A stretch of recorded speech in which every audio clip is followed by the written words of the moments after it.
Everyone আসসালামু আলাইকুম। আজকে আমি গজা বানাবো। গজা বানাতে এখানে 2 কাপ ময়দা দিয়েছি, 2 টেবিল চামচ তেল দিয়েছি, আর একটু লবণ, আর কুসুম গরম পানি, হালকা কুসুম গরম পানি দিলে মানে গজাটা ক্রিপসি হবে। গজাটা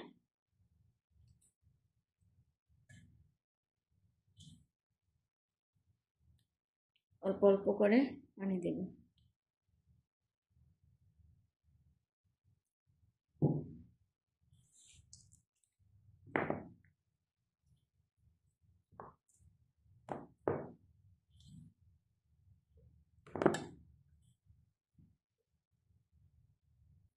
এই যে ডোটা হয়ে গেছে, এভাবে শুকনো শুকনো করবেন। এখন রেস্টে রাখবো 10 মিনিট। 2 কাপ চিনি দিব, আধা কাপ পানি দিব, মানে গজাটা শিরার মধ্যে শিরার জন্য।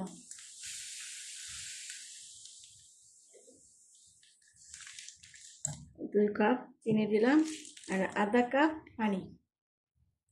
এখানে শিরা বানালাম। শিরাটা হাত দিয়ে দেখবেন, হাতে আঠা আঠা লাগে, পানি নাই, তখন বুঝবেন এটা ঠিক ঠিক আছে শিরাটা। পানি পানি যদি থাকে মানে গজাটা দিলে ইয়া হয়ে যাবে, ভিজা ভিজা হয়ে যাবে, শীতা হয়ে যাবে। এখন এটা ঠিক আছে। যে শিরাটা বানিয়ে নিলাম, এই যে হাত দিয়ে দেখলাম আঠা আঠা, এখন পারফেক্ট হয়েছে।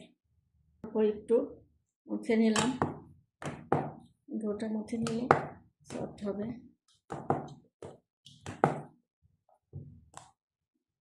হয়ে গেছে।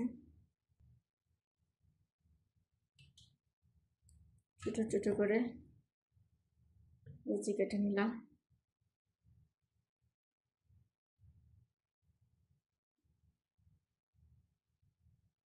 টুকরো করে নিয়ে নিলাম।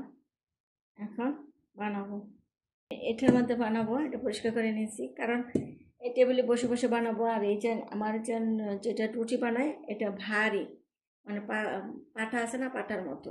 এটা এখানে আনতে মানে কষ্ট, এই জন্য বলি যে এখানে ছোটো ছোটো করে বানায় ফেলি।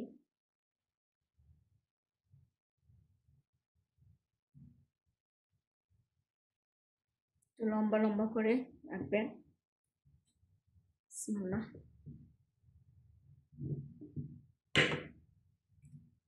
এখানে একটি ছিদ্র করে দিবেন, তা নাহলে ফুলে যাবে।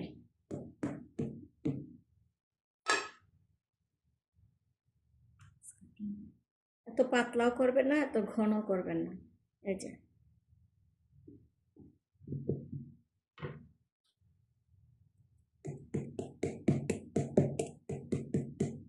দেখাচ্ছি, এভাবে গোল করে একটু একটু লম্বা করে দিবেন।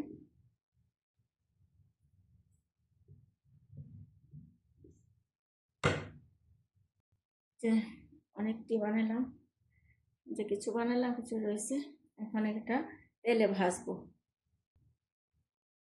যে তেল দিয়েছি, তেল গরম হতে গরম হলে বিসমিল্লাহির রহমানির রহিম নিচে দিলাম।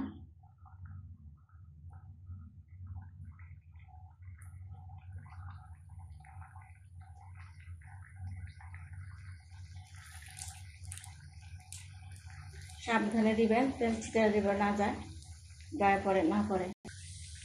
আগুন মানে তেলটা গরম হয়ে আসলে একটু আগুন কমায় দিবেন, নাহলে পুড়ে যাবে, উপর দিয়ে পুড়ে যাবে, ভিতরে কাঁচা থাকবে। এই যে ব্রাউন কালার হয়ে আসছে, এই যে ব্রাউন কালার হয়ে আসছে, এখন আমি শিরার মধ্যে দিয়ে দিব।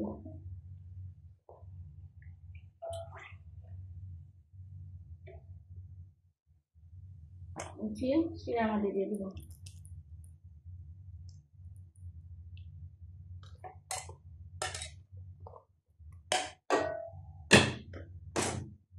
দিলাম। তো গাইজ, এই যে আমার গজা, বিসমিল্লাহির রহমানির রহিম, অনেক ক্রিপসি হয়েছে। বিসমিল্লাহ, অনেক মজা। কেমন হয়েছে দেখেন, এভাবে বানিয়ে খাবেন, সহজ। হ্যাঁ, গজা বানানো সহজ।